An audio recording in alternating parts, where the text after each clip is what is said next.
ईशस्तव हुई। सरस्वती के भंडार की बड़ी अपूर्व बात, जो जो खर्चे त्यों त्यों बढ़े, बिन खर्चे घटी जाती।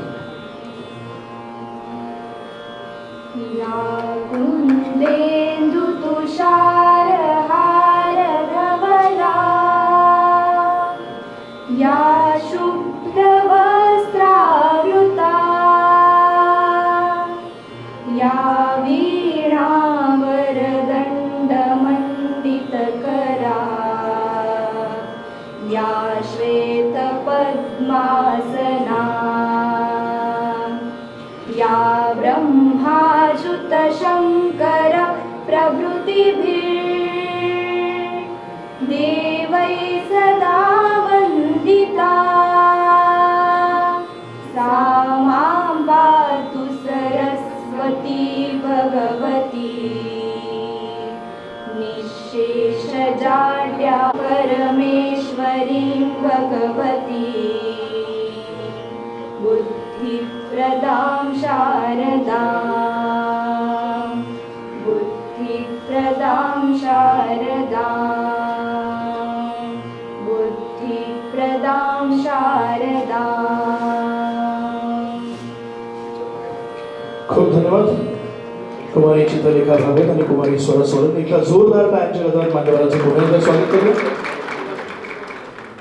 मोठे भाऊ अर्थात श्री ओंकारनाथ मालपानी नेहमी म्हणत की संस्कृत भाषेच्या ज्ञानाने प्रत्येक व्यक्तीचं आत्मज्ञान जागृत होतं आणि हे आत्मज्ञान स्वतःच्या, समाजाच्या आणि देशाच्या विकासासाठी अत्यंत महत्त्वाचं आहे। आज 21 फेब्रुवारी आदरणीय मोठे भाऊ अर्थात श्री ओंकारनाथ मालपानी यांचा जन्मदिन आणि हाच जन्मदिन प्रेरणा दिन म्हणून मनवला जातो। ओंकारनाथ भाऊ अर्थात मोठे भाऊ सामाजिक, धार्मिक, सांस्कृतिक आणि शैक्षणिक कार्यात अतिशय अनमोल असं योगदान आदरणीय भाऊंचं होतं। परंतु भाऊंची विशेष ओळख म्हणजे संस्कृत प्रेमी, संस्कृतवर अगाध श्रद्धा असलेलं असं शांत, संयमी आणि सुस्वभावी व्यक्तिमत्व म्हणजेच आदरणीय भाऊ। आज त्यांच्या नावाने हा संस्कृत आत्मा पुरस्कार प्रदान सोहळा या ठिकाणी संपन्न होत आहे। या कार्यक्रमाचं भूमिका निश्चित करण्यासाठी, प्रास्ताविक निश्चित करण्यासाठी मी महाविद्यालयाचे प्राचार्य professor doctor Arun Gaikwad sir यांना विनंती करतो की आपण कार्यक्रमाचं प्रास्ताविक करावं।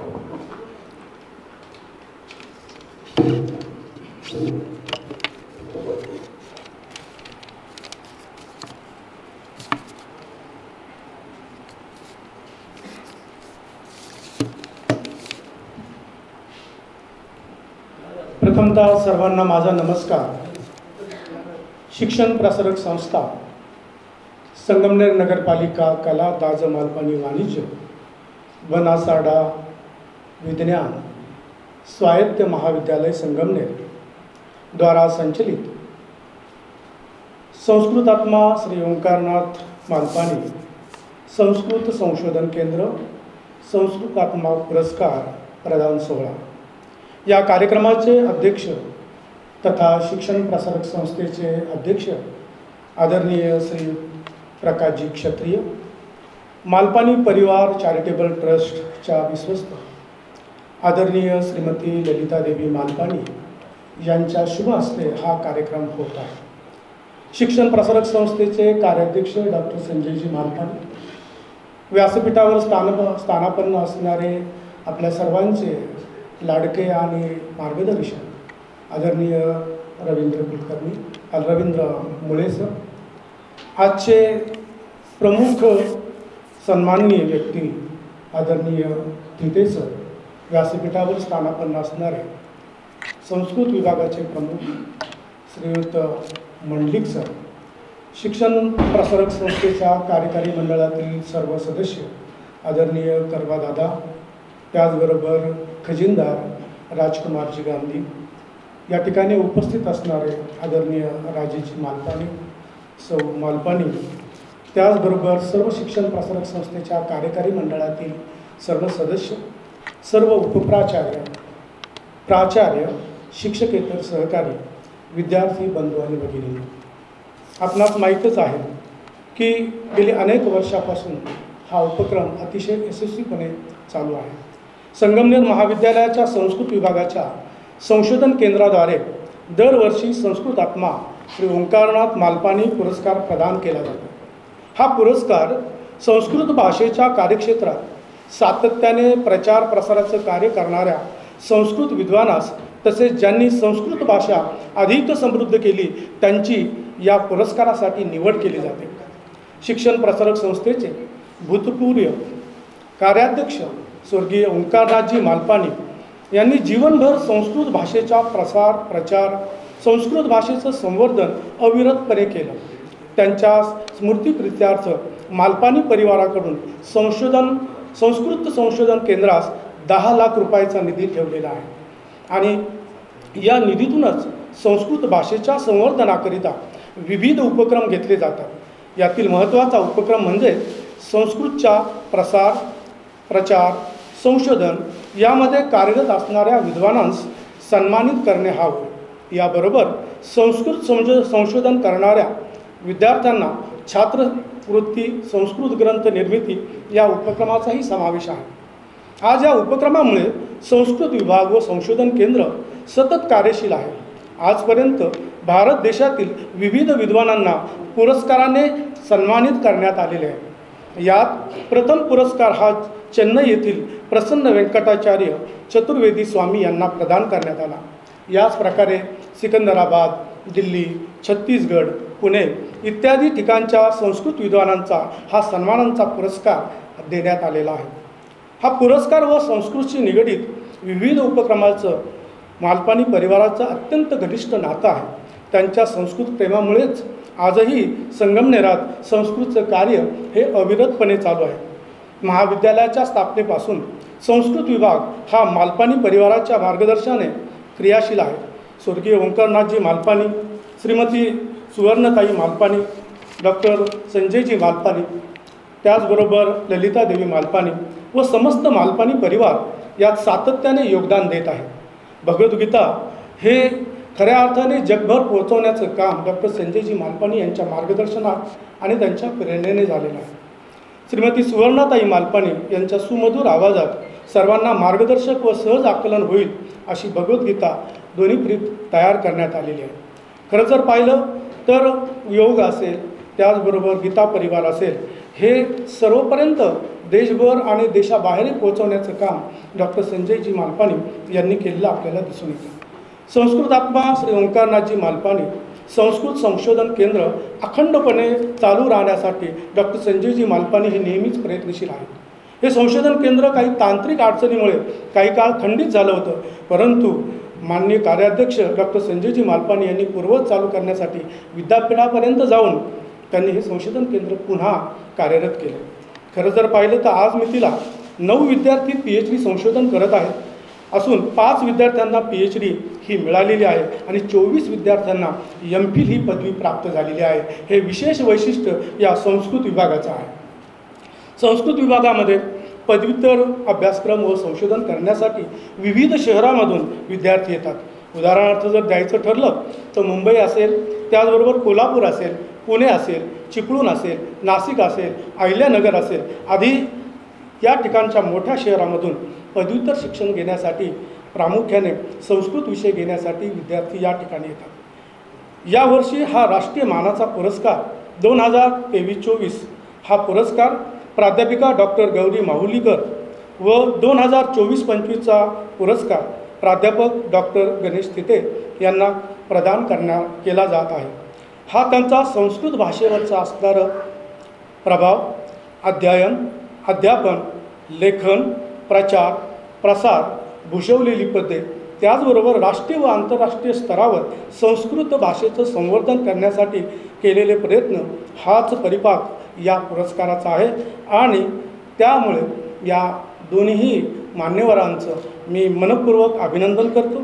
त्याचबरोबर या कार्यक्रमाच्या ठिकाणी आपण सर्वजण उपस्थित झालात त्याबद्दल आपल्या सर्वांचं शिक्षण प्रसारक संस्था संगमनेर महाविद्यालयावर तर्फे मी आपलं मनपूर्वक स्वागत करतो आणि मी माझ्या वाणीला विराम देतो. जय हिंद, जय महाराष्ट्र. खूप धन्यवाद सर.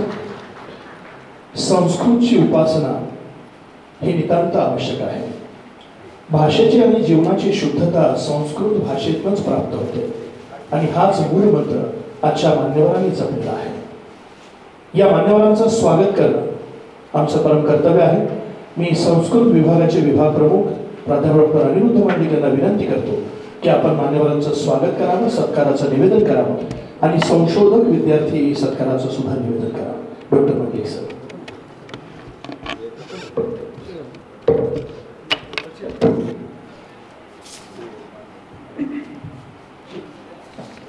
आदरणीय व्यासपीठावर विराजमान सर्व मान्यवर,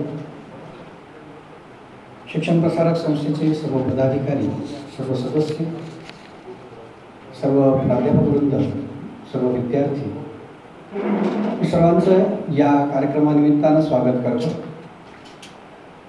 संस्कृतात्मा श्री ओंकारनाथ मालपाणी संशोधन केंद्र याद्वारे हा कार्यक्रम दरवर्षी भारतातील विद्वान या सर्वांना या ठिकाणी दिला जातो आणि त्यांना पुरस्कृत केलं जातं. यावर्षी पुणे येथील डॉक्टर गणेश थिटे तसेच केरळ येथील डॉक्टर गौरी माहुलीकर यांना हा पुरस्कार या ठिकाणी प्रदान केला जातो आहे. या दोघांचंही मी पुन्हा स्वागत करतो. अर्थात गौरी माहुलीकर या काही कारणास्तव या ठिकाणी त्यांच्या तांत्रिक अडचणीमुळे इथे येऊ शकलेल्या नाही आहेत, कारण त्यांच्या संस्थेमध्ये आज नॅकची मोठी व्हिजिट असल्यामुळे त्या पोहोचू शकलेल्या नाही आहेत. त्यामुळे आज जो सत्कार होतो आहे डॉक्टर गणेश थिटे संस्कृत विद्वान पंडित यांचा या ठिकाणी होतो आहे.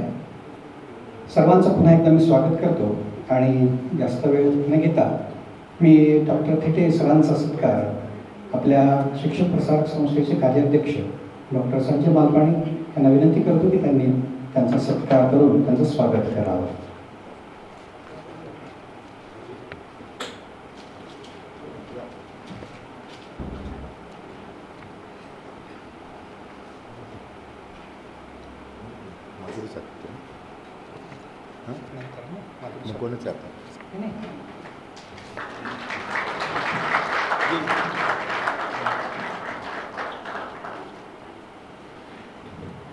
यानंतर मालपाणी परिवार चॅरिटेबल ट्रस्ट विश्वस्त माननीय श्रीमती ललितादेवी मालपाणी यांचा सत्कार आपल्या महाविद्यालयाचे प्राचार्य डॉक्टर अरुण गायकवाड यांनी करावा अशी मी त्यांना विनंती करतो.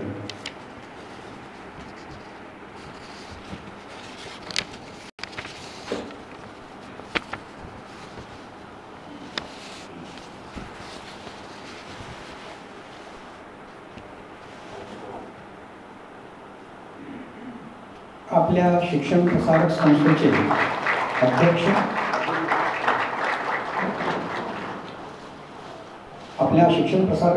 अध्यक्ष, आणि आजच्या कार्यक्रमाचे अध्यक्ष माननीय श्री प्रकाश क्षत्रिय यांचा सत्कार प्राचार्य अरुण गायकवाड सरांनी या ठिकाणी करावा अशी मी त्यांना विनंती करतो.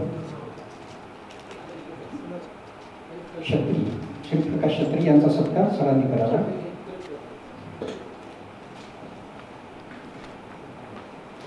आपल्या शिक्षण प्रसारक संस्थेचे अध्यक्ष माननीय श्री प्रकाश क्षत्रिय यांचा सत्कार आपल्या महाविद्यालयाचे प्राचार्य डॉक्टर अरुण गायकवाड सर या ठिकाणी करत आहेत.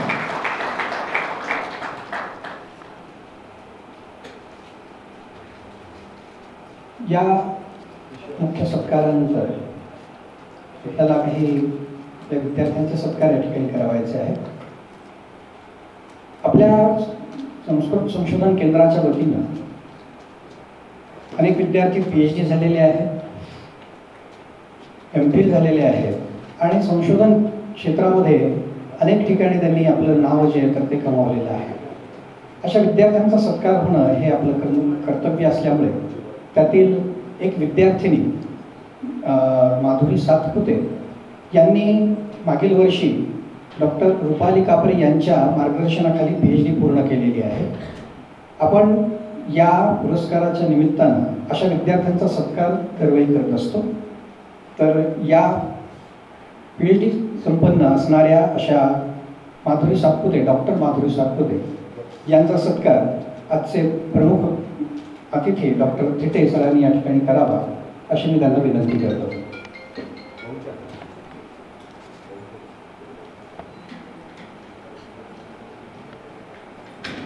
डॉक्टर सातपुते यांनी डॉक्टर रुपाली कापरे यांच्या मार्गदर्शनाखाली मागे 2 वर्षांपूर्वी PhD या ठिकाणी प्राप्त केलेली आहे.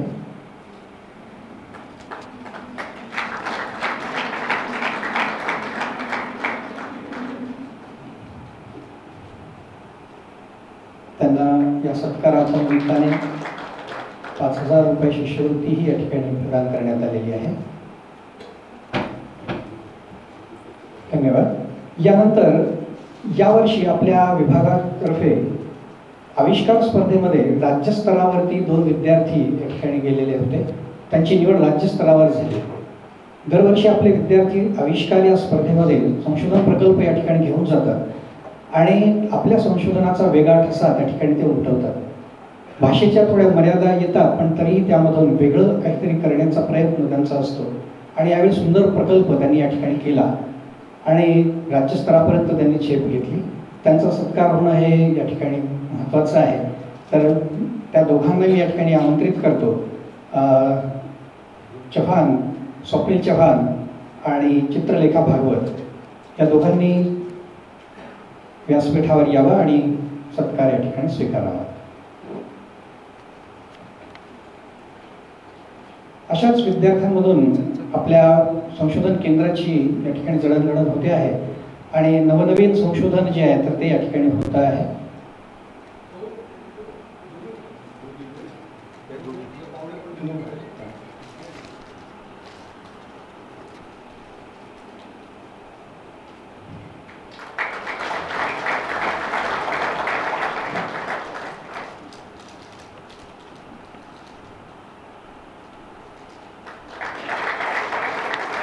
धन्यवाद सर. पुन्हा एकदा सर्वांचं मी या ठिकाणी स्वागत करतो. सर्व मान्यवर आणि सर्व पदाधिकारी, सदस्य, मालपाणी परिवार आणि सर्व प्राध्यापक, विद्यार्थी यांचं पुन्हा एकदा स्वागत करतो. धन्यवाद. खूप धन्यवाद सर. आमचे कार्याध्यक्ष डॉक्टर संजयजी मालपाणी सर नेहमीच म्हणतात की व्यक्तीला बदलायचे असेल तर त्याचं मन बदलणं आवश्यक आहे आणि मनाला परिवर्तित करण्याची क्षमता संस्कारक्षम संस्कृत भाषेत आहे. त्याची साधना करून त्यांनी ते सिद्धही करून दाखवलं आहे. अशी संस्कृतची साधना करणारे आमच्या शिक्षण प्रसार संस्थेचे कार्याध्यक्ष आदरणीय डॉक्टर संजयजी मालपाणी सरांना विनंती करतो की आपण आपलं मनोमत व्यक्त करावं. आदरणीय डॉक्टर संजयजी मालपाणी सर. व्यासपीठावर उपस्थित आजचे सत्कारमूर्ती आदरणीय डॉक्टर गणेश थिटे सर. गणेश थिटे सरांचा संगमनेर महाविद्यालयाचा संपर्क गेल्या अनेक वर्षांचा आहे. अगदी मी विद्यार्थी असल्यापासून आणि संस्कृतच्या विविध वक्तृत्व स्पर्धांना ज्यावेळेस लेलेबाई मला पाठवायच्या त्यावेळेसपासून मी सरांना संगमनेर महाविद्यालयात येताना पाहिलेलं आहे. अनेक वर्ष पुणे विद्यापीठामध्ये त्यांनी संस्कृत विभाग प्रमुख म्हणूनही काम केलं आणि आज आपल्या महाविद्यालयामध्ये त्यांचा सत्कार होतोय. हा अतिशय आनंदाचा क्षण आहे. या निमित्तानं व्यासपीठावर उपस्थित असणारे आपल्या संस्थेचे अध्यक्ष आदरणीय श्री प्रकाशजी क्षत्रिय, मातोश्री ललितादेवी मालपाणी, आदरणीय मुळे सर, आपले प्राचार्य doctor Gaikwad sir, Aniruddh Mandlik sir, या ठिकाणी आज विशेष उपस्थित असणारे आपल्या संस्थेचे जनरल सेक्रेटरी श्री नारायणजी कलंत्री, विश्वस्त श्री मदनलालजी करवाळ, मालपाणी परिवाराचे अध्वर्यू आदरणीय राजेश भाऊ मालपाणी, कोषाध्यक्ष श्री राजकुमार गांधी, व्यवस्थापन समितीचे सदस्य सातपुते सर, रवींद्रजी पवार, जसपालजी डंग, अमितजी पंडित, दिवेकर सर, या ठिकाणी उपस्थित असणारे विविध महाविद्यालयांचे प्राचार्य आणि संस्कृतवर प्रेम करणाऱ्या सगळ्या बंधूंनो आणि भगिनींनो, आज 21 फेब्रुवारी म्हणजे पूज्य भाऊंचा जन्मजयंतीचा हा दिवस.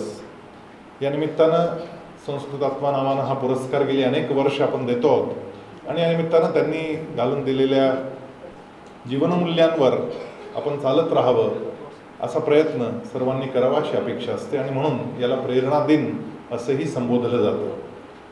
मला आठवतं ज्यावेळेस ते निवर्तले त्यानंतर घरात पाहुणे रावळे बहिणी सगळे आलेल्या होत्या आणि आमच्या आईनं आम्हाला एक पाकिट दिलं की तुमच्या वडिलांनी हे लिहून ठेवलेलं आहे, काय ते मला माहीत नाही, त्या पाकिटात ते आहे. आम्हाला वाटलं त्यांचं मृत्यूपत्र असेल, काही व्यवस्था काय कराव्यात या संदर्भात त्यांनी काही त्याच्यामध्ये लिहिलेलं असेल आणि म्हणून सगळ्या बहिणींना वगैरे बसवून ते पाकिट उघडलं गेलं तर त्या पाकिटामध्ये 11 मुद्दे लिहिलेले होते. त्या 11 मुद्द्यांपैकी पहिला मुद्दा होता की संगमनेर महाविद्यालयात संस्कृतचं संशोधन केंद्र व्हावं अशी माझी इच्छा होती. ती काही पूर्ण झाली नाही, तर ते करता आलं तर पाहावं. म्हणजे त्यांच्या प्रत्येक वाक्यामध्ये जमलं तर करावं असं होतं. ते काही कंपल्शन नव्हतं, परंतु जमलं तर करावं. त्यांची दिनचर्या इतकी काटेकोर असायची की मी त्यांच्याबरोबर तामिळनाडूला प्रवासाला जायचो त्यावेळेस रेल्वेने प्रवास करावा लागायचा आणि सकाळी बरोबर 7 वाजता ठरल्याप्रमाणे त्यांचा सूर्यनमस्कार हा कायम व्हायचा. तर त्या 2 बर्थच्या मधल्या जागेत सतरंजी टाकून तिथे ते बरोबर 12 सूर्यनमस्कार प्रवासात सुद्धा करायचे. गाडीत असतील तर गाडी थांबायचे आणि झाडाखाली सतरंजी टाकून तिथेही सूर्यनमस्कार करायचे. त्यांच्या त्या पत्रामध्ये त्यांनी सूर्यनमस्काराचा प्रचार प्रसार व्हावा यासाठी काही विशेष प्रयत्न करावा असंही लिहिलं आणि तेव्हापासून सूर्यनमस्काराचा प्रचार प्रसार हा अव्याहतपणे आपण करतो आहोत. ज्यावेळेस भारताच्या स्वातंत्र्याला 75 वर्ष पूर्ण झाली त्यावेळेस 75 कोटी सूर्यनमस्कारांचा संकल्प केला गेला होता आणि 114 कोटी सूर्यनमस्कार पूर्ण केले गेले. कोविड काळात अशा पद्धतीनं ऑनलाईन सूर्यनमस्कार करत त्याचं रजिस्ट्रेशन, त्याचं नोटिंग हे वेबसाईटवर करत 114 कोटी सूर्यनमस्कार पूर्ण गेले आणि गिनीज बुक ऑफ वर्ल्ड रेकॉर्डमध्ये त्याचं रेकॉर्डही झालं. मला आठवतं ज्यावेळेस शेवटच्या काही वर्षांमध्ये ते ऑफिसला जाणं बंद झाले होते आणि डॉक्टर सांगायचं यांना घेऊन जा, बाहेर नाही, पण ते काही खोलीतून बाहेर यायचे नाही. त्यांना खूप थकवा असायचा. अशा वेळेस मी एक युक्ती करायचो आणि मी त्यांना सांगायचो की मला गीता शिकवा. तर ते म्हणायचे की बस इथे मी तुला शिकवतो गीता. त्यांना संपूर्ण भगवद्गीता कंठस्थ होती. तर मी त्यांना सांगायचो की नाही नाही, मी इथं नाही शिकणार खोलीमध्ये, आपण बाहेर फिरता फिरता तुम्ही मला शिकवा. आणि मग त्यांचा हात धरून त्यांना बाहेर आणायचं. गीता शिकवण्यासाठी म्हणून ते बाहेर यायचे, पण स्वतःच्या प्रकृतीसाठी बाहेर यायचे नाही असा त्यांचा स्वभाव होता आणि गीतेवर असं नितांत प्रेम होतं. त्यांच्या त्या गीताप्रेमामुळे त्यानंतर त्यांच्या मृत्यूपश्चात मी संपूर्ण भगवद्गीता कंठस्थही केली आणि नंतर शाळांमधून भगवद्गीता शिकवण्याचं काम सुरू झालं. इथे मोठा गीता महोत्सव झाला. 71,000 गीतेचे कंठस्थ अध्याय स्वामी गोविंददेव गिरीजींच्या वाढदिवसाच्या निमित्तानं 71व्या वाढदिवशी त्यांना 71,000 गीतेचे अध्याय भेट दिले गेले आणि 35,000 मुलं एका स्वरात 12वा आणि 15वा अध्याय म्हणत होती. म्हणजे 35 आणि 35 असे 70,000 ते अध्याय होते. आणि आमच्यासारखी काही मंडळी होती ज्यांनी पूर्ण भगवद्गीता कंठस्थ केली. त्यांनी ते वरचे 1,000 अध्याय हे त्या दिवशी अर्पण केले. परंतु तो विषय तिथे थांबला नाही आणि त्यानंतर कोविड सुरू झाला आणि कोविडमुळे ही सगळी जी भगवद्गीता शिकवण्याचं जी मुवमेंट होती ती ऑनलाईन सुरू झाली. ऑनलाईनमध्ये हे काम करत असताना त्याला एवढा प्रचंड प्रतिसाद लाभत गेला की आज मितीला आजच संध्याकाळी 7 वाजता आमची 37वी बॅच सुरू होणार आहे आणि 37 बॅचेसमध्ये आजपर्यंत सुमारे 12 लाख लोक शिकलेत भगवद्गीता बोलायला. 12 लाख लोक हे वेगवेगळ्या भाषांमधून शिकतात. 13 वेगवेगळ्या भाषांमधून भगवद्गीता त्यांना शिकवली जाते. हे 183 देशांमधले लोक आहेत आणि सकाळी 4 वाजता पहिला झूम क्लास चालू होतो. रात्री 2 वाजता शेवटचा झूम क्लास अमेरिकेतल्या लोकांसाठी असतो आणि 24 पैकी 22 तास अखंडपणे भगवद्गीता ही शिकवली जाण्याचा कार्यक्रम गेली 4-5 वर्ष कोविड नंतर सुरू आहे आणि तो अव्याहतपणे पुढे सुरू राहणार आहे. त्यामध्ये अनेकांनी संपूर्ण भगवद्गीता ही कंठस्थ केली. आत्ता मी प्रयागराजला गेलो होतो तर आम्ही एक सहज मेसेज टाकला की जे जे कोणी गीतावरती प्रयागमध्ये त्या काळी असतील त्यांनी या कार्यक्रमाला यावं आणि प्रयागमध्ये गीता मैत्री मिलन नावाचा कार्यक्रम ठेवला. सुमारे 450 लोक त्या 12 लाखांपैकी त्या दिवशी तिथे होते. ते सगळे तिथे आले आणि तिथे जे गीतावरती झालेले लोक होते त्यांचे काही डेमॉन्स्ट्रेशन्स आम्ही ठेवले होते. भगवद्गीता किती वेगवेगळ्या पद्धतीनं बोलली जाऊ शकते याचं चमत्कार वाटावं अशा पद्धतीचं एक डेमॉन्स्ट्रेशन त्या ठिकाणी करण्यात आलं. त्यामध्ये भगवद्गीतेच्या श्लोकांवर आधारित अंताक्षरी स्पर्धा घेण्यात आली. त्यानंतर फक्त शब्द सांगायचा आणि लगेच त्या शब्दावर कोणते श्लोक भगवद्गीतेमध्ये आहेत ते श्लोक त्या मंडळींनी म्हणून दाखवले. काहींनी तर केवळ अध्यायाचा नंबर सांगायचा आणि मग श्लोक क्रमांक सांगायचा की लगेच श्लोक बोलायला सुरुवात, असं ज्याला श्लोकांकासहित भगवद्गीता म्हणणं, अशा पद्धतीचे डेमॉन्स्ट्रेशन केले. त्यामध्ये अगदी 10-12 वर्षाच्या मुलांपासून ते 82 वर्षांच्या वृद्धांपर्यंत लोक होते ज्यांनी पूर्ण भगवद्गीता त्या वयात कंठस्थ केलेली आहे. आपल्याला असं वाटतं की आपण काय करू शकणार आहे, 82 वर्षाची वृद्धा जर करू शकते तर आपण सहज करू शकतो. याने काय घडतं याचा विलक्षण अनुभव आम्हाला पुढच्या कालखंडामध्ये यायला लागला.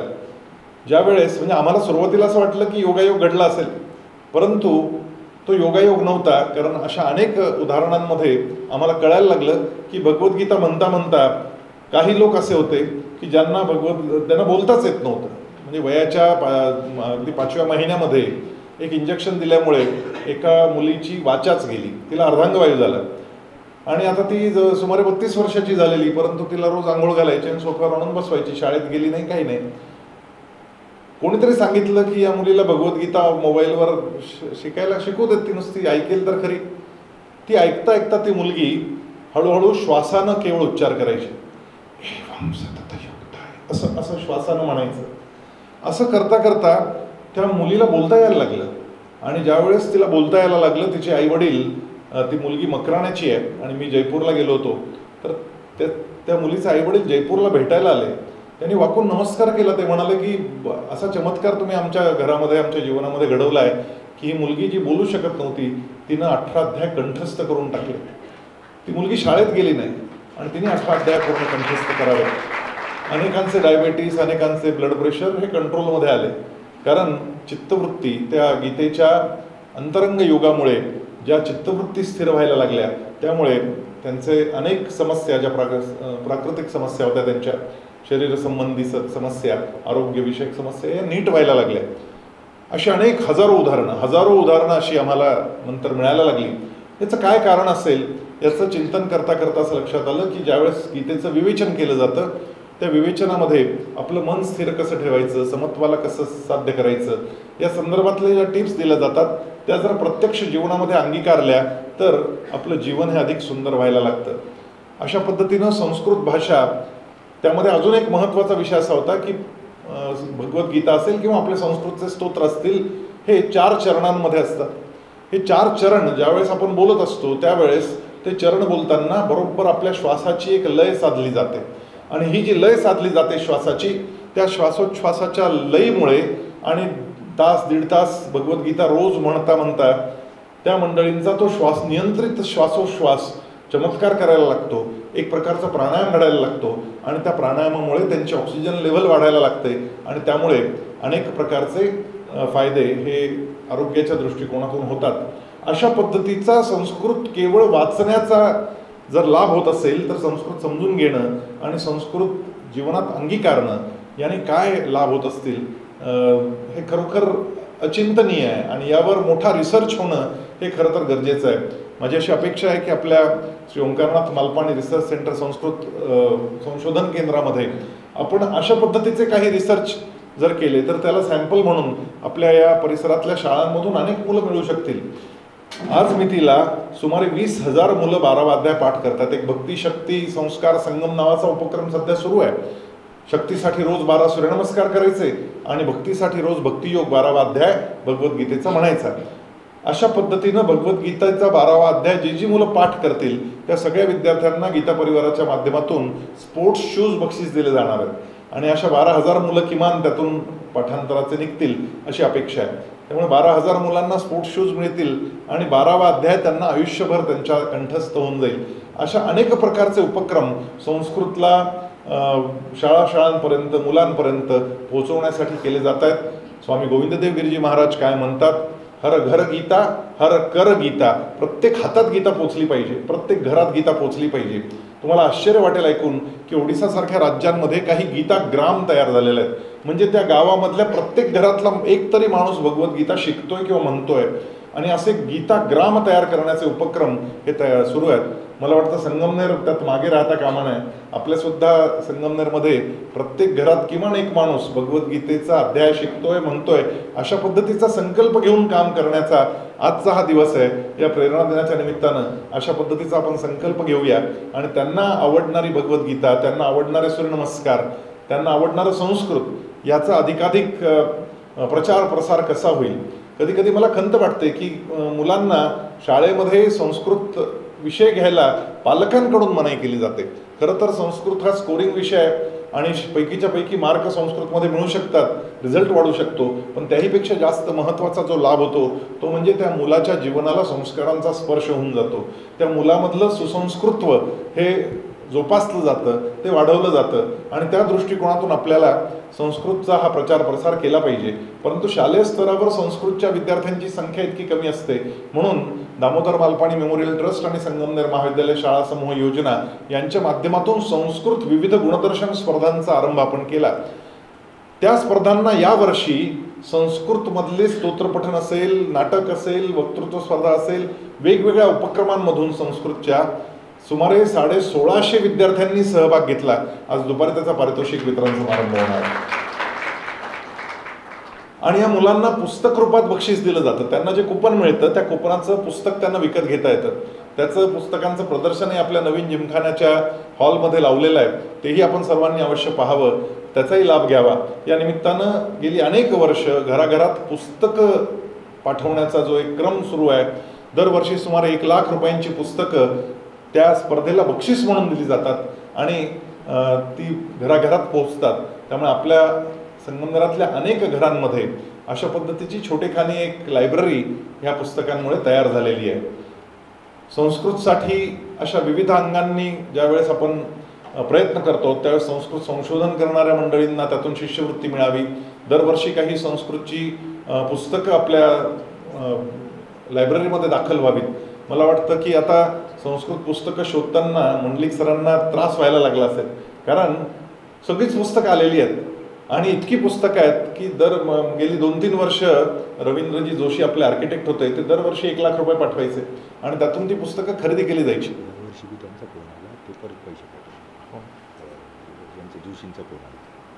मला वलजाडात तर सांगतायत की आता रवींद्रजी जोशी राहिले, रवी जोशी, त्यांना आपण सगळे रवी जोशी म्हणून ओळखायचो. तर त्यांचं निधन मागच्या काही महिन्यांमध्ये झालं आणि सौ जोशी मॅडम त्यांच्या पत्नी यांनी आता कळवलं आहे वालझाडांना की अजून याही वर्षी 1 लाख रुपयाची पुस्तकं त्यांच्या स्मरणार्थ तुम्ही घेतली पाहिजे. आणि आज आपण ज्यांना पुरस्कार देतो त्या गौरी माहुलीकर मॅडमने पण आज सकाळी फोन करून सांगितलं की पुरस्काराची रक्कम काही मला पाठवू नका, त्याची पुस्तकंच इथे खरेदी करा. आणि दरवर्षी संस्कृतची पुस्तकं खरेदी करण्यासाठी मालपाणी परिवार चॅरिटेबल ट्रस्टनं जी देणगी दिलेली आहे त्यातूनही पुस्तकं खरेदी केली जातात. त्यामुळे संपूर्ण संगमनेर कॉलेजचं पुस्तक खरेदीचं बजेट एका बाजूला आणि संस्कृतची पुस्तक खरेदीचं बजेट एका बाजूला, इतकी संस्कृतची पुस्तकं आपल्याकडे आहेत आणि त्यांच्या डिपार्टमेंटची लायब्ररी आता फुल झाली आहे, त्यांना जागाच नाही. आपली इकडची लायब्ररी पण फुल झालेली आहे. आता खरं नवीन लायब्ररीज बांधण्याचा संकल्प आपण करायला पाहिजे, जेणेकरून ही सगळी पुस्तकं आपल्याला समाविष्ट करता येतील आणि पुढच्या 1-2 वर्षामध्ये याच BEd कॉलेजच्या शेजारच्या इमारतीमध्ये राजेश भाऊंच्या नावानं जे MBA कॉलेज सुरू होत आहे त्यामध्ये एक सेंट्रल लायब्ररी आपण या सगळ्या महाविद्यालयांची त्या ठिकाणी असावी असं नियोजन त्याच्यामध्ये करतो, जेणेकरून आत्ता सध्या असलेली 1.25 लाख पुस्तकं आणि अजून येत जाणारी पुस्तकं यांची भव्यतम अशी लायब्ररी या ठिकाणी उभी होईल. या सगळ्या उपक्रमांमध्ये आपल्याला मालपाणी परिवार कायमच मदत करत असतो. यावर्षी आपण त्यांना विनंती केली की 21,000 रुपये या पुरस्काराची रक्कम असते, ही आता कमी वाटते, तर ती रक्कम वाढवून दिली पाहिजे. तर जी काही ठेव ठेवलेली आहे त्यातून येणाऱ्या रकमेतून ते 21,000 रुपये येतील, परंतु त्या व्यतिरिक्त अजून 30,000 रुपये वेगळे पाठवले जातील आणि 51,000 रुपयाचा हा पुरस्कार याच्या पुढच्या कालखंडामध्ये दिला जाईल. अशा पद्धतीची मान्यता ट्रस्टच्या मीटिंगमध्ये देण्यात आली आणि हाही अतिशय आनंदाचा असा भाग आहे. आज या निमित्तानं मुळे सर या ठिकाणी आलेले आहेत. मुळे सरांचं संस्कृत आपल्या संगमनेर महाविद्यालयामध्ये प्राध्यापक म्हणून, संस्कृत विभाग प्रमुख म्हणून त्यांनी काम केलं. त्यानंतर पुणे विद्यापीठाच्या प्राच्यविद्या विभागामध्ये त्यांनी काम केलं. महर्षी वेदव्यास प्रतिष्ठानच्या माध्यमातून संपूर्ण देशभरात ज्या वेदपाठ शाळा चालत आहेत त्या वेदपाठ शाळांमध्ये सुद्धा त्यांचं सातत्यपूर्ण असं मार्गदर्शन लाभत राहिलं. आणि आज योगायोगानं सर या ठिकाणी आपण त्यांनाही संस्कृतात्मक पुरस्कार देऊन त्यांचा गौरव यापूर्वी केलेला आहे. आज त्यांची उपस्थिती या ठिकाणी याचा अतिशय आनंद आहे. आणि थिटे सर जे खऱ्या अर्थानं एक तपस्वी आहेत, खऱ्या अर्थानं संस्कृत क्षेत्रामध्ये काम करणाऱ्या मंडळींमधले अग्रणी आहेत, अशा थिटे सरांचा सत्कार आज आपल्या महाविद्यालयामध्ये होतोय. हा केवळ सत्कार नाही आहे, त्यांनी केलेल्या सत्कार्याचं हे पूजन आहे. आणि या पूजनातून आपल्याला सातत्यपूर्ण प्रेरणा मिळत राहावी अशा पद्धतीचं हे पूजन आहे. आणि म्हणून या प्रसंगी आदरणीय थिटे सरांचं आणि आपल्या सर्वांचं मी मनपूर्वक स्वागत करतो आणि माझे 2 शब्द सांगतो. खूप धन्यवाद आदरणीय सर. संस्कृत भाषा ही चेतना निर्माण करणारी भाषा आहे. संस्कृत भाषा, संस्कृतचे श्लोक हे जीवन जगण्याचं बळ देतात असं आपण आपल्या उदाहरणामधून सांगितलं. पुन्हा एकदा धन्यवाद देतो. आणि यानंतर आजच्या पुरस्कारार्थींचं पुरस्कार प्रदानाचं निवेदन करण्यासाठी मी आमंत्रित करतो शिक्षण प्रसारक संस्थेचे अध्यक्ष आदरणीय श्री प्रकाशजी क्षत्रिय साहेबांना.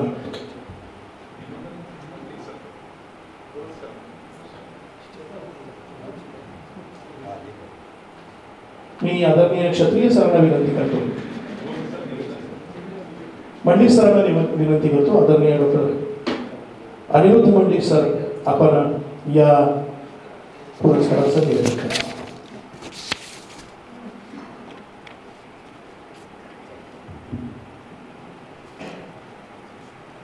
संस्कृतात्मा श्री ओंकारनाथ मालपाणी संस्कृत संशोधन केंद्र संस्कृतात्मा पुरस्कार प्रदान सोहळ्याचा हा प्रसंग या ठिकाणी येतो आहे. हा खरंच क्षण सर्वांसाठी आनंदाचा या ठिकाणी आहे. तर आज आपण तो क्षण न दवडता, जास्त वेळ न घेता पण आज या सत्कार मूर्तींचा सत्कार या ठिकाणी करूया आणि त्यांना संस्कृतात्मा पुरस्कार प्रदान करूया.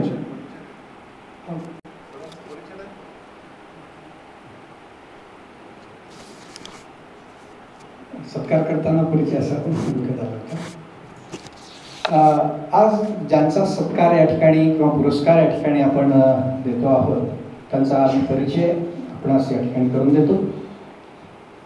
आत्ताच म्हटल्याप्रमाणे डॉक्टर संजय मालपाणी यांनी उल्लेख केला की महर्षी हे संस्कृतचे महर्षी आहेत, कारण त्यांच्या प्रत्येक वाक्याला प्रमाण म्हणून मानलं जातं. वेदामधील अनेक गोष्टी ज्या आहेत त्याच्यावर अध्ययन केलेलं आहे आणि त्याची प्रमाणं आज जगभर या ठिकाणी मान्य केली जातात. असं एक व्यक्तिमत्व आज आपल्याला या ठिकाणी लाभलेलं आहे. डॉक्टर गणेश उमाकांत थिटे संस्कृतचं एकनिष्ठ आणि गाढ अभ्यास करणारं एक व्यक्तिमत्व आपल्याला या ठिकाणी लाभलेलं आहे. वेदविद्या तसेच वैदिक कर्मकांड या विषयांचे मौलिक चिंतन आणि संशोधन करणारे एक प्राच्यविद्या पंडित म्हणून ज्यांची ओळख आहे असं एक व्यक्तिमत्व आपल्याला या ठिकाणी लाभलेलं आहे.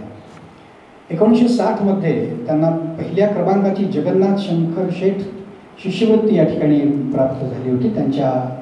त्यांच्या विद्वत्तेमुळे आणि त्यांच्या अभ्यासामुळे त्यांचा हा गौरव झालेला होता.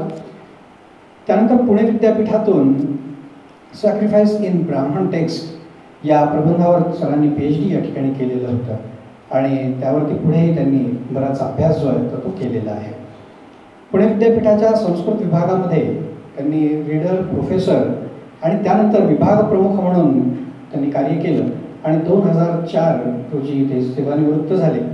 आणि सेवानिवृत्त झाल्यानंतरही कुठेच न थांबता सातत्याने क्रियाशील राहण्याचं एक व्रत घेतलेले असा हा एक संस्कृत पंडित सेवानिवृत्तीनंतरही भांडारकर प्राच्यविद्या संशोधन मंदिरामध्ये मानद संग्रहाध्यक्ष म्हणून त्यांनी या ठिकाणी आजही कार्य त्या ठिकाणी ते करत आहे. वयाच्या 81व्या वर्षी सुद्धा आज हे कार्यरत त्या ठिकाणी आहे. हे त्यांचं एक विशेष आपण या ठिकाणी म्हणूया.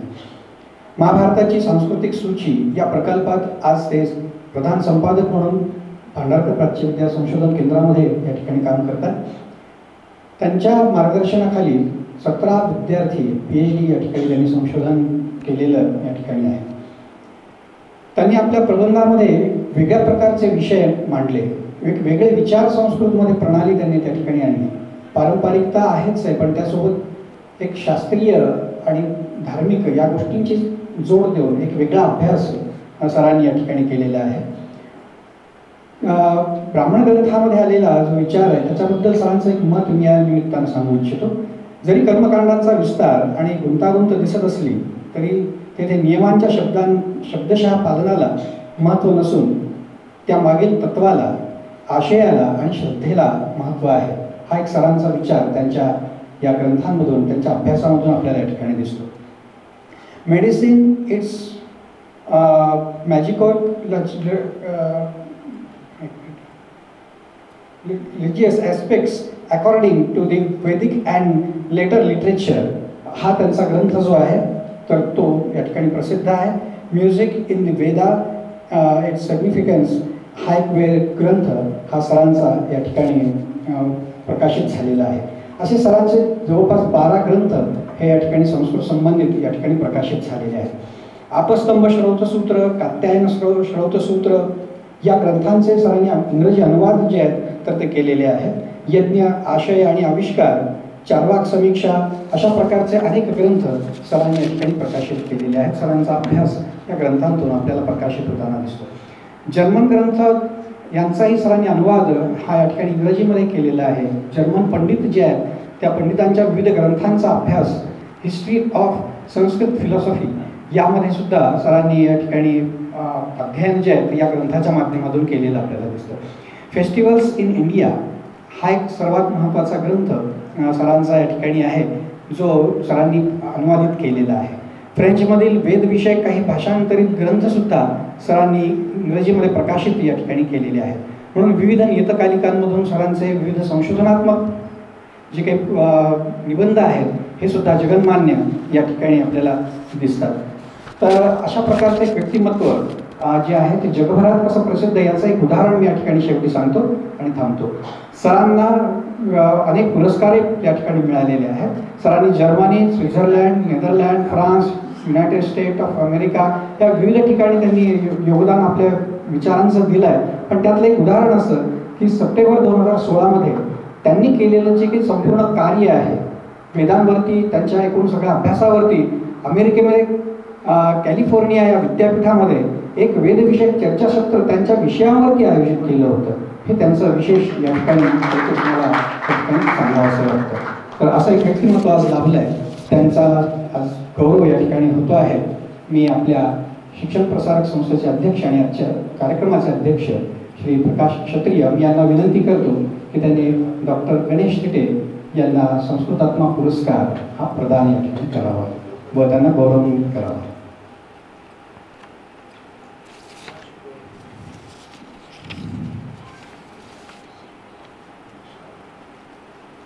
माननीय श्री प्रकाश क्षत्रिय यांच्या हस्ते आपल्या आजच्या पाहुण्यांचा अर्थात संस्कृतात्मा हा पुरस्कार जो आहे तो त्यांना प्रदान केला जातो आहे. प्राध्यापक डॉक्टर गणेश तिटे यांनी.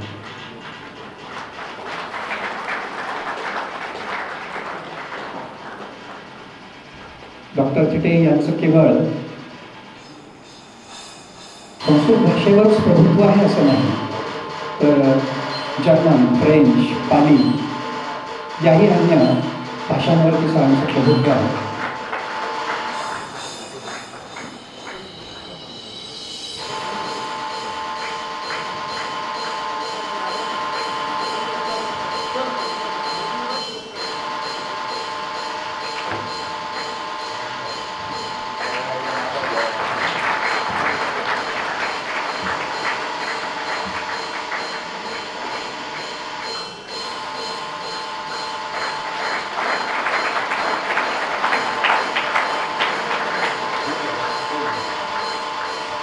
सरांना आज सन्मानपत्र, सन्मानचिन्ह आणि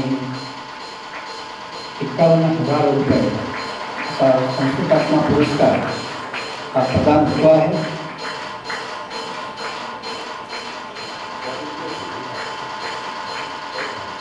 आज हा खरोखरच आनंदाचा क्षण ठिकाणी आहे. एका मोठ्या विद्वान व्यक्तीचा हा सत्कार या ठिकाणी होतो.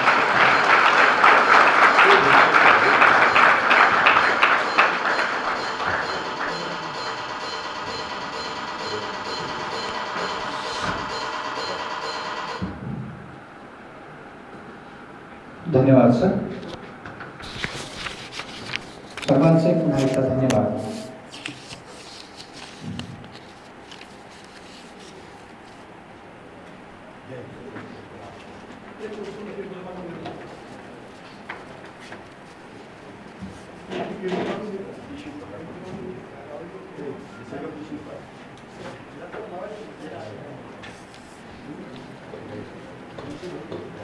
खूप धन्यवाद डॉक्टर पंडित सर.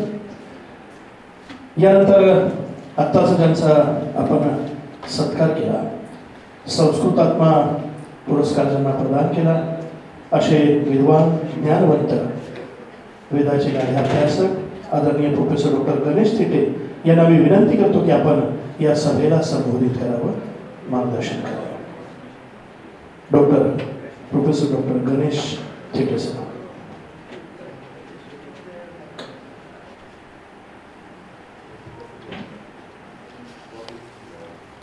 व्यासपीठावर उपस्थित असलेले सर्व मान्यवर,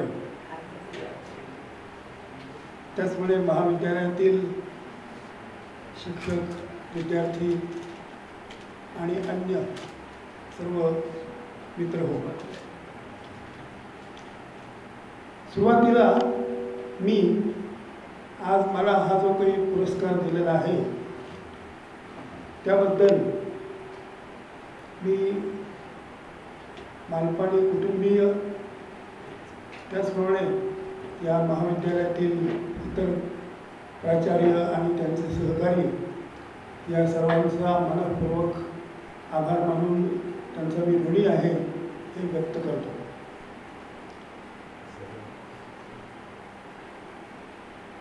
माझा आणि ह्या महाविद्यालयाचा संबंध फार जुना आहे. 1988 ते 1992 ही 4 वर्ष मी दर रविवारी या महाविद्यालयात यायचं. पुण्याहून सकाळी 6ला निघायचं, 9च्या सुमाराला पोचायचं. त्या काळात तितकी गर्दी नसेल रहदारी, त्यामुळे 3 तासात येणं शक्य असेल. आजही 3 तासातच आलो, कारण आम्ही खूप लवकर निघालो, पण जायला कदाचित उशीर होईल. आणि 9 वाजता आल्यानंतर शिकवायला सुरुवात करायची, 12पर्यंत शिकवायचं. 12 ते 12:30 अर्धा तास विश्रांती, आणि पुन्हा 12:30 पासून जवळजवळ 4-4:30पर्यंत पुन्हा तास घ्यायचे. अशा रीतीने जो वर्षभरात अभ्यासक्रम शिकवला जायचा तो मी साधारणपणे 2-3 महिन्यात, म्हणजे जानेवारी ते मार्च, एप्रिल या कालखंडात तो शिकून पूर्ण करत असे. अशी जवळजवळ 4 वर्ष हे अध्यापन केलं.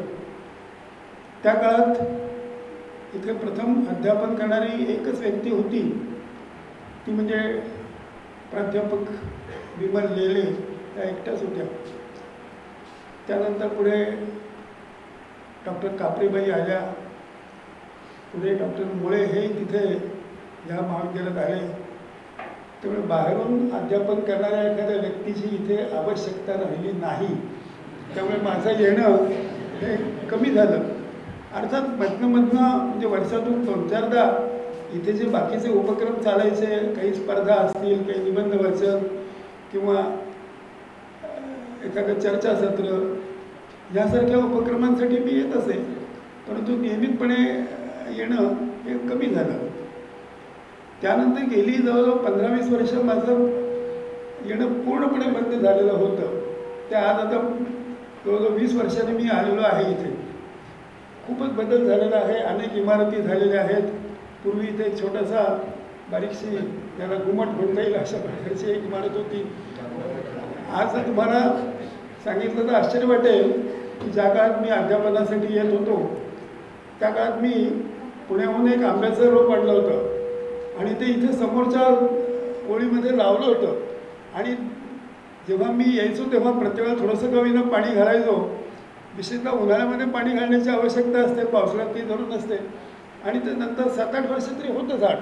पुढे माझं येणं कमी झाल्यानंतर ते झाडाकडे लक्ष देणं शक्य झालं नाही. पण प्रथम आल्यानंतर मी आज अनिरुद्ध मंडलिक यांच्याकडे चौकशी केली की ते आंब्याचं झाड आहे का तिथे. तर दुर्दैवाने नाही असं मला दिसलं की अजूनही अगदी सूक्ष्मपणे बघितलं नाही आहे, पण असलं तर ते आता 20-25 वर्षात झालं असेल. पुण्यामध्ये पुणे विद्यापीठाच्या आवारामध्ये लावलेली कमीत कमी 10 आंब्याची झाडं आजही उत्तम आहेत आणि त्यातले काही आंबे डॉक्टर मुळे यांनी मला अनेकदा दिलेले आहेत.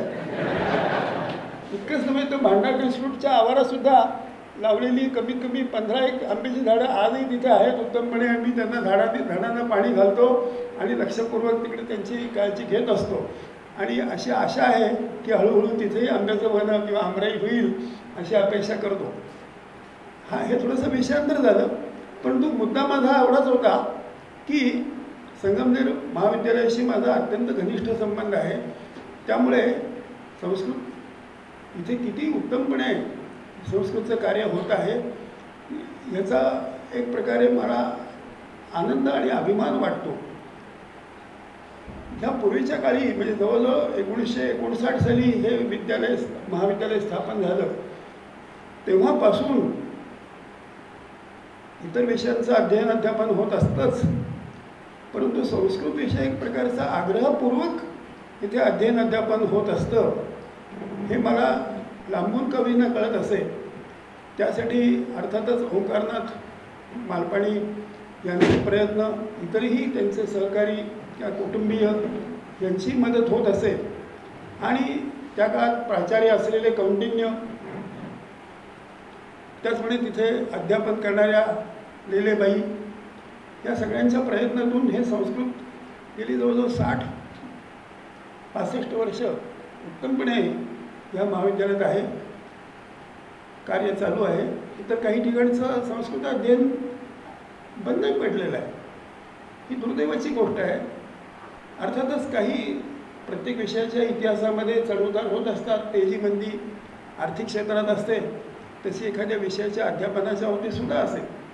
एका काळी इतिहास, तत्त्वज्ञान या विषयांची परिस्थिती वाईट होती.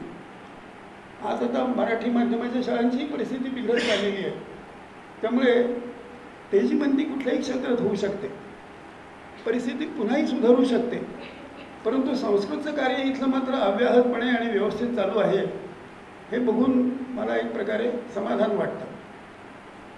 दुसरा एक महत्त्वाचा मुद्दा मला सांगायचा आहे तो ह्या पारितोषिकाच्या संदर्भातला आहे. साधारणपणे 2002 किंवा 2003 ह्या वर्षी हे पारितोषिक डॉक्टर देवीप्रसाद खरवंडीकर यांना दिलं गेलं. त्यावेळेला त्या कार्यक्रमाचा मी अध्यक्ष होतो आणि ते माझ्या हस्ते दिलं गेलेलं होतं. आणि त्याच्या आधीही काही व्यक्तींना 1-2 व्यक्तींना दिलं गेलं, नंतरही काही व्यक्तींना दिलं गेलेलं आहे. ह्या सगळ्या गोष्टी मी बघतोय लांबून आणि हा उपक्रम अव्याहतपणे चालू आहे.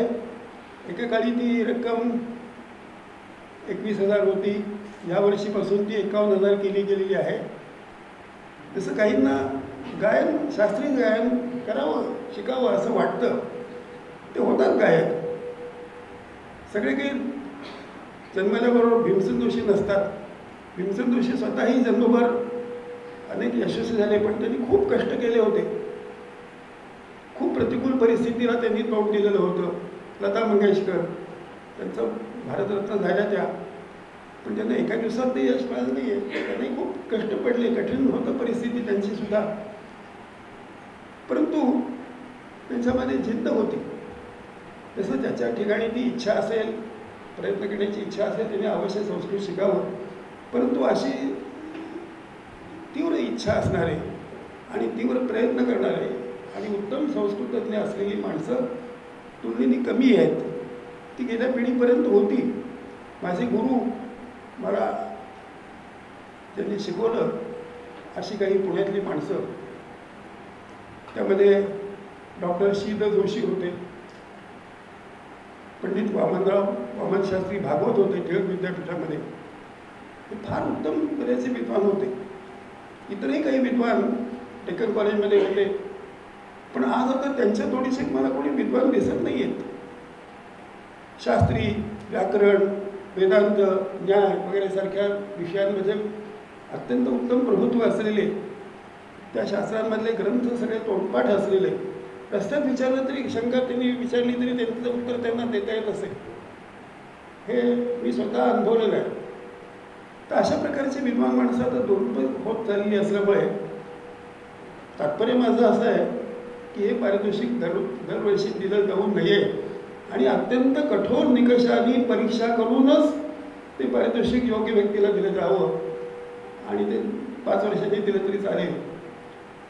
अर्थात तोपर्यंत मधल्या काळात ही व्याजाची रक्कमही साठेल, पारितोषिकही मोठं होईल आणि त्याला अखिल भारतीय प्रतिष्ठा प्राप्त होईल त्या पारितोषिकाला, आणि तशी ती हो अशी सदिच्छा व्यक्त करून मी आपली रजा घेतो.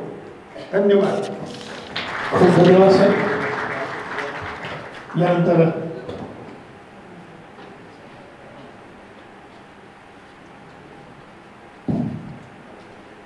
सरांचा मूळ वेगळा होता. आम्ही असं कायम गात आलो, सांगत आलो, शिकत आलो, शिकवत आलो. अमृतवाणी संस्कृत भाषा नैव क्लिष्टा न च कठीण, ना ती क्लिष्ट आहे ना कठीण आहे, आणि म्हणून ती शिकली पाहिजे. आणि म्हणून शाळांमधून लहान मुलांना, ती बालवाडीतल्या मुलांना सुद्धा संस्कृत मधून काहीतरी म्हणायला लावायचं. कारण जोपर्यंत कोणी करणार नाही तोपर्यंत ते अवघडच वाढत राहील. अंगणही व्यवस्थित आहे, नाच पण करत आहेत अशी आमची धारणा आहे. आणि त्यामुळे संस्कृत भाषेला उत्तम दिवस यावेत यासाठी जो प्रयत्न सुरू झाला त्यामध्ये मला एक गोष्ट एकदम आवर्जून सांगावीशी वाटते की आपण इथे BEd कॉलेज सुरू केलं. पुणे विद्यापीठाच्या कार्यकक्षेमध्ये असणाऱ्या BEd कॉलेजेस मध्ये साधारणपणे 3 किंवा 4 कॉलेज आहेत जिथे संस्कृत भाषा मेथड म्हणून घेत आहेत. पुण्यातलं एक टिळक कॉलेज आहे, एक अहमदनगरचं कॉलेज आहे, संबंधाचं कॉलेज आहे. 4 कॉलेजेस आहेत सगळे मिळून. नाशिक जिल्ह्यात एकही कॉलेज नाही माझ्या अंदाजाप्रमाणे. या इथे सुरू असणाऱ्या, याच इमारतीत सुरू असणाऱ्या BEd कॉलेजमध्ये संस्कृत विषय घेऊन जे विद्यार्थी शिक्षणशास्त्र या विषयात पदवी घेतात. मागच्या वर्षी फोन केला होता आपल्या भावे सरांना, संस्कृत शिक्षक आहे, त्यांच्या शाळेतला संस्कृत शिक्षक त्याला काही दुसरीकडे जॉब मिळाला गेले. ते म्हणाले की आपल्याकडे जेवढे संस्कृत शिकू गेले त्या सगळ्यांना जॉब मिळाले, एकही मोकळा राहिलेला नाही. त्यामुळे परिस्थिती बदललेली आहे संपूर्ण, आणि अमर्यादित जागांवर गेलेले आहेत बऱ्यापैकी. तर यावर्षी आपल्याच महाविद्यालयात संस्कृत शिकवत असणारे सर हे परत आधारित BEd कॉलेजमध्ये गेले. तिथं आम्ही शोधतोय, माणूस मिळत नाही असं. त्यामुळे संस्कृतची माणसं ही मिळत नाही परिस्थिती आहे. त्यामुळे परिस्थिती बदलली असेल आता असं माझं मत आहे.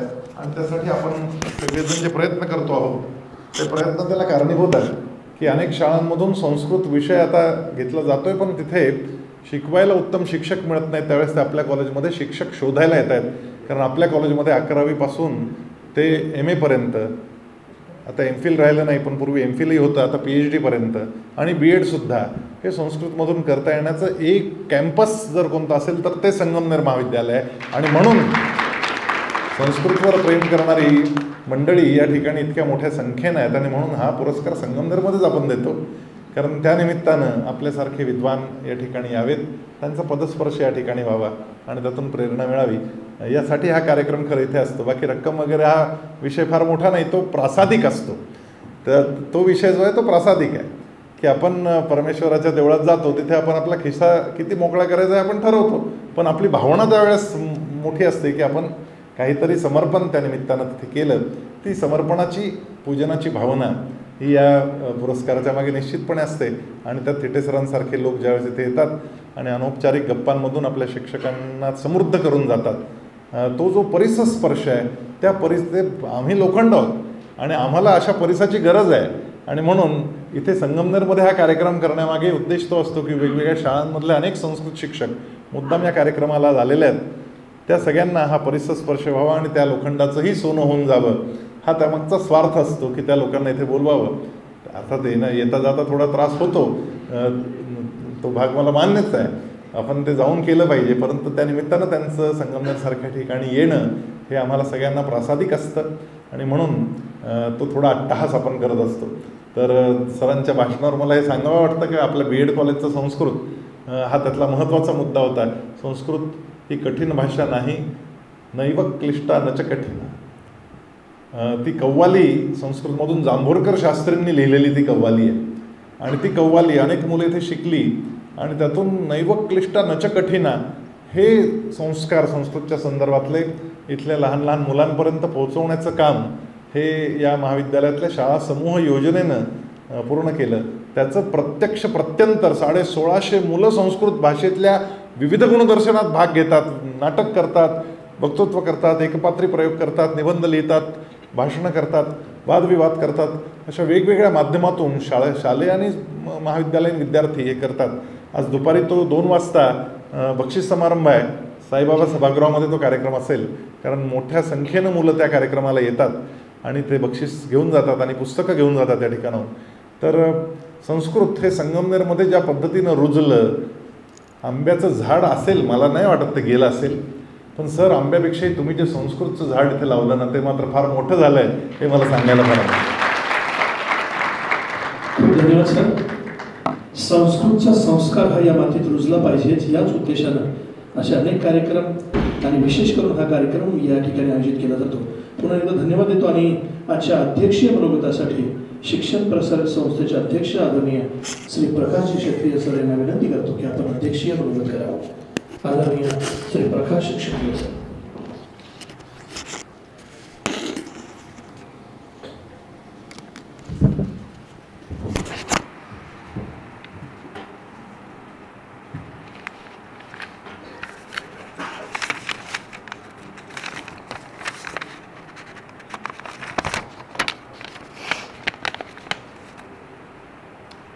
व्यासपीठावर विराजमान आजचे सत्कारमर्षी डॉक्टर गणेश तिटे, श्रीमती ललिता देवी मालपाणी, डॉक्टर संजय मालपाणी, शिक्षण प्रसारक संस्थेतील सन्माननीय पदाधिकारी, सर्व सदस्य, मालपाणी परिवार, प्राचार्य डॉक्टर अरुण गायकवाड, सर्व प्राध्यापक, विद्यार्थी व उपस्थित सज्जन. शिक्षण प्रसारक संस्थेचे भूतपूर्व कार्याध्यक्ष स्वर्गीय ओंकारनाथ मालपाणी यांनी जीवनभर शिक्षण प्रसारक संस्थेच्या विकासासाठी तसेच संस्कृत भाषेच्या प्रचार प्रसाराचे, संस्कृत भाषा संवर्धनाचे अविरत कार्य केले. त्यांच्या संस्कृत प्रेमामुळे आजही संगमनेरमध्ये संस्कृतचे कार्य चालू आहे. महाविद्यालयाच्या स्थापनेपासून संस्कृत विभाग हा मालपाणी परिवाराच्या मार्गदर्शनाने क्रियाशील आहे. सातत्याने विकासाची कास धरणाऱ्या स्वर्गीय ओंकारनाथ मालपाणी यांच्या संकल्पनेतून संगमनेर महाविद्यालयाच्या संस्कृत विभागाची उत्तरोत्तर प्रगती झाली आहे. स्वर्गीय ओंकारनाथ मालपाणी यांच्या स्मृतिप्रित्यर्थ मालपाणी परिवाराकडून संस्कृत संशोधन केंद्रास 10 लाख रुपयांचा निधी ठेवलेला आहे. यातून संस्कृत प्रचार प्रसाराचे कार्य सातत्याने आजही चालू आहे. याकरता कार्याध्यक्ष डॉक्टर संजय मालपाणी सातत्याने क्रियाशील आहे. त्यांच्या संकल्पनेतून संगमनेर महाविद्यालयातील संस्कृत विभागाच्या संशोधन केंद्राद्वारे दरवर्षी संस्कृत आत्मा श्री ओंकारनाथ मालपाणी पुरस्कार प्रदान केला जातो. हा पुरस्कार संस्कृत भाषेच्या कार्यक्षेत्रात सातत्यपूर्ण प्रचार प्रसाराचे कार्य करणाऱ्या संस्कृत विद्वानास प्रदान केला जातो. याबरोबरच संस्कृत संशोधन करणाऱ्या विद्यार्थ्यांना छात्रवृत्ती, संस्कृत ग्रंथ निर्मिती व उपक्रमांचा समावेश यात आहे. आज या उपक्रमांमुळे संस्कृत विभाग व संशोधन केंद्र सतत कार्यशील आहे. आजपर्यंत भारत देशातील विविध विद्वानांना पुरस्काराने सन्मानित केले आहे. मालपाणी परिवाराने या वर्षीपासून हा पुरस्कार राशी 21,000 वरून 51,000 रुपये इतका करण्याचा निर्णय घेतला आहे. हे संस्थेच्या या व पुरस्काराच्या दृष्टीने सन्मानास्पद आहे. संस्कृत आत्मा श्री ओंकारनाथ मालपाणी संस्कृत संशोधन केंद्र अखंडपणे चालू राहण्याकरता डॉक्टर संजय मालपाणी सातत्याने क्रियाशील आहेत. संस्कृत संशोधन केंद्राचे कार्य सातत्याने चालू राहावे म्हणून मालपाणी परिवार नेहमीच अग्रेसर असतो. यावर्षी हा राष्ट्रीय मानाचा पुरस्कार डॉक्टर गौरी माहुलीकर व डॉक्टर गणेश तिटे यांना प्रदान केला जात आहे. हे त्यांच्या संस्कृत भाषेचे अध्ययन, अध्यापन,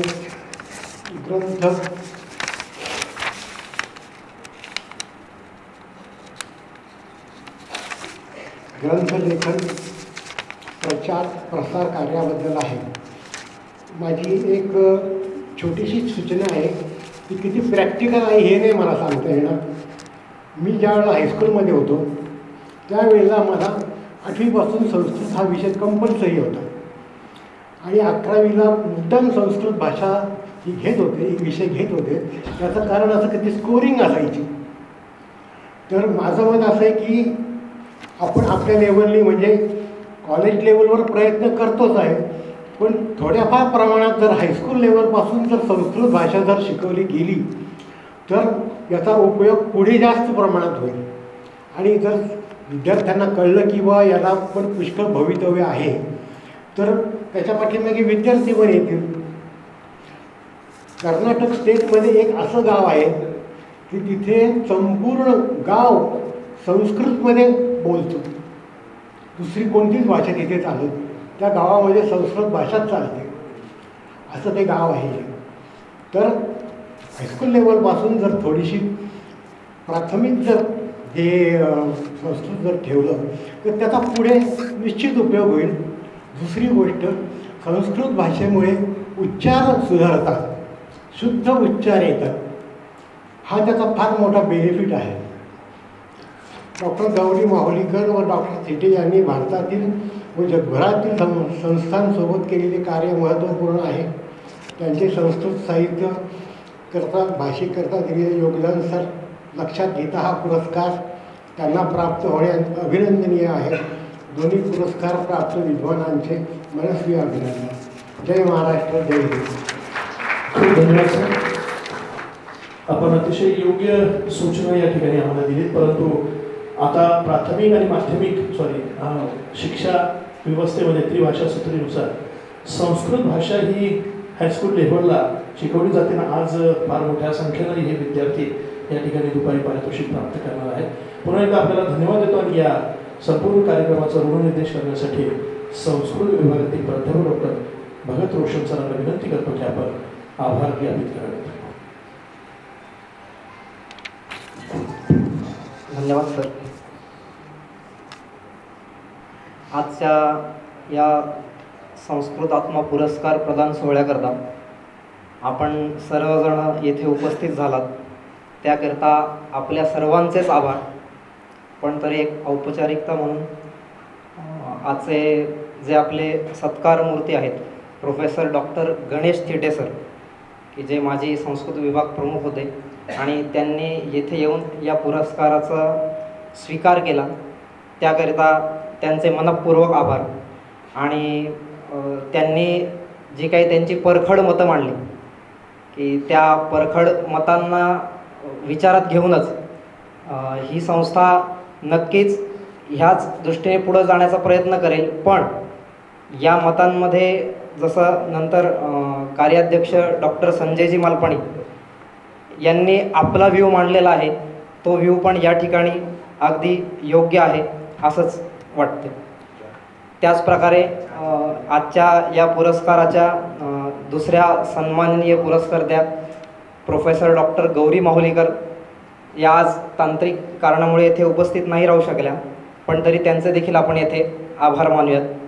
तसेच शिक्षण प्रसारक संस्थेचे अध्यक्ष आणि आजच्या कार्यक्रमाचे देखील अध्यक्ष श्री प्रकाशजी क्षत्रिय यांचे मी आभार मानतो. तसेच श्रीमती ललिता देवी मालपाणी विश्वस्त मालपाणी चॅरिटेबल ट्रस्ट यांनी पण आज येथे उपस्थित राहून या पुरस्कार सोहळ्याचं एक महत्त्व वाढवलं आणि पुरस्कार सोहळ्याला एक शोभा वाढवली, त्याकरता त्यांचे देखील मी आभार मानतो. तसेच शिक्षण प्रसारक संस्थेचे कार्याध्यक्ष डॉक्टर संजयजी मालपाणी यांनी देखील आपल्या अभिभाषणातून आपला या पुरस्कारामागचा जो भाव आहे तो भाव येथे प्रकट केला आणि हाच भाव पुढे टिकवण्याचं त्यांचं जे तत्वनिष्ठा आहे ती पण त्यातून आता आपल्याला दिसली, याकरता त्यांचे देखील मी आभार मानतो. तसेच मालपाणी ग्रुपचे संचालक मुख्य संचालक श्री राजेशजी मालपाणी, तसेच ज्येष्ठ सदस्य शिक्षण प्रसारक संस्था श्री मदन शेठ करवा, जनरल सेक्रेटरी श्री नारायण कलंत्री, खजिनदार श्री राजकुमार गांधी, तसेच शिक्षण प्रसारक संस्थेचे सर्वच सन्माननीय सदस्य जसे की श्री जसपाल डंग, श्री रवीजी पवार, श्री अमित पंडित, सौ अनुराधाजी मालपाणी, सौ रचनाजी मालपाणी, या सर्वांना देखील मी यांचे सर्वांचे देखील मनःपूर्वक आभार मानतो. आणि तसेच आजच्या या पुरस्काराकरता आपल्या संगमनेर महाविद्यालयातच ज्यांनी प्राध्यापक म्हणून आपली सेवा दिली असे आदरणीय मुळे सर देखील येथे आपल्याला आज लाभले, त्याकरता त्यांचे देखील मी आभार मानतो. तसेच इतर संगमनेर महाविद्यालय आणि तसेच शिक्षण प्रसारक संस्थेचे सर्वच संलग्नित महाविद्यालय, त्यांचे प्राचार्य, उपप्राचार्य तसेच सर्व प्राध्यापक बंधू भगिनी, शिक्षकेतर कर्मचारी, विद्यार्थी या सर्वांचेच मी आभार मानतो आणि अध्यक्षांच्या वतीने हा कार्यक्रम संपला असं जाहीर करतो. खूप धन्यवाद सर.